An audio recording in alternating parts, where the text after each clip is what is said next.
মোদিজির ওপর পুরোপুরিভাবে আমি ধন্যবাদ দেব ওনাকে, রাজ্য নেতৃত্ব, কেন্দ্রীয় নেতৃত্বকে ধন্যবাদ দেব, হুগলিবাসীকে ধন্যবাদ দেব আমাকে দ্বিতীয়বারের জন্য আমাকে প্রার্থী করবার জন্য। এবং 18 লক্ষ মানুষের আওয়াজ আমরা পার্লামেন্টে তুলে ধরেছি। হুগলির যেসব কিছু ছিল, ঘরে ঘরে যেসব দুর্নীতি হয়েছে আমরা সেগুলো তুলে ধরেছি এবং আগামী দিনেও 18 লক্ষ মানুষের আওয়াজ আমি পার্লামেন্টে আমরা সবাই তুলে ধরবো, এটাই বলবো।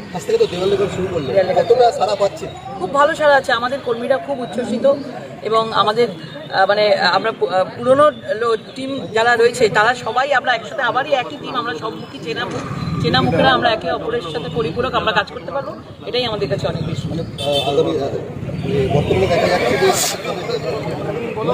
তিনিও বলছেন যে হারবেন আপনি এবং অনেক ভোটে হারবেন। আগের বারেও বলেছিল আমরা 80,000 ভোটে জিতেছিলাম, এবারেও বলবে আমরা দ্বিগুণ ভোটে জিতবো। মানুষের কাছে কি বার্তা নিয়ে যাবেন? মানুষের কাছে কি বার্তা নিয়ে যাবেন? মোদীজি যে কাজগুলো কাজ করছেন, যে প্রধানমন্ত্রী আবাস যোজনা বলুন, উজ্জ্বলা যোজনা বলুন, রাস্তা বলুন, প্রত্যেকটা বাড়িতে জল বলুন এবং মহিলাদের যে সুরক্ষা মোদীজি দিচ্ছেন, আর তার উল্টো দিকে কি রয়েছে সন্দেশখালি, তার উল্টো দিকে কি রয়েছে রেশন দুর্নীতি, তার উল্টো দিকে রয়েছে পুরো হুগলি জেলা জুড়ে যাদের মানে মাফিয়াদের মানে যারা বড় বড় মাফিয়া ডন রয়েছে তাদের দৌরাত্ম্য। হ্যাঁ, এবার মানুষ কাকে চায় এটাই সবচেয়ে বড় কথা। একটাই কথা বলতে পারি, তৃণমূল পার্টিটা পুরোপুরিভাবে চোর ডাকাতদের পার্টি।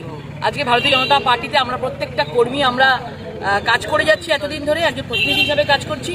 কেউ কোনোদিন বলতে পারবে না যে এখানকার সাংসদ কোনোরকমভাবে দুর্নীতি, কোনোরকমভাবে তোলাবাজি কোনো কিছুর সঙ্গে যুক্ত রয়েছে, কারণ আমরা তোলাবাজি করি না, আমরা তোলাবাজি, দুর্নীতি বা দাঙ্গাবাজদেরকে আমরা ধরি।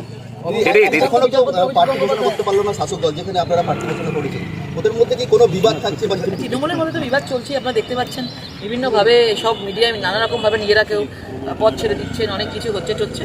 সুতরাং তৃণমূল দলটা এখন কার টিম, পিসির টিম না ভাইপোর টিম, এসব চলছে। বুঝতে পারি তৃণমূল দলটার বেশি অবসরের সিদ্ধান্ত বিচারপতি অভিজিৎ গঙ্গোপাধ্যায়। এখন এটাই বলবো যে উনি খুব ভালো মানুষ, ভালো বিচার দিচ্ছেন মানুষকে, আমরা আরও বেশি করে তাকে চাইবো কাছে পেতে, কিন্তু ওনার সিদ্ধান্ত সেটাই, উনি যা কাজ করে গেছে মনে রাখার মতো কাজ বলছেন আপনি 4 লক্ষ ভোটে হারবেন।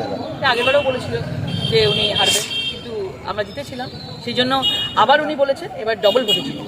দিদি, সুবীর নাগ, গৌতম চট্টোপাধ্যায়ের যে নামগুলো দেয়ালে দেখা হয়েছিল, আপনার নাম অ্যানাউন্সের পরেও মোচা হয়নি। এগুলো তৃণমূলের ষড়যন্ত্র, এগুলো তারা করেছে, এগুলো কিছু ব্যাপার না, এগুলো ছোটখাটো বিষয়। দেওয়ালগুলো বিজেপির বুকিং করা ছিল, পুরোপুরিভাবে বললাম তো, এটা এখনো মোছা হয়নি, মানুষ তো বিভ্রান্ত হবে।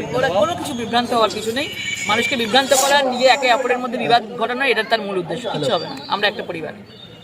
আমার এই তেলটি আগে দাদু তৈরি করতেন, তারপর আমার বাবা কোর্স করতেন, তারপর আমি এখন করছি। এই তেলটি বাতরোগের দারুণ কাজ করে, হাঁটু ব্যথা, কোমর ব্যথা, ঘুটনো ব্যথা, ঘাড় ব্যথা, এই তেলটি আপনি ইস্তেমাল করে দেখুন, আপনার খুবই কাজে লাগবে। এই তেলটি ইউজ করুন, খুবই কার্যকর। আপনাকে ডেলিভারি করা যাবে 6টা পিস 500 টাকায়, খুবই লাভকর হবে এই তেল।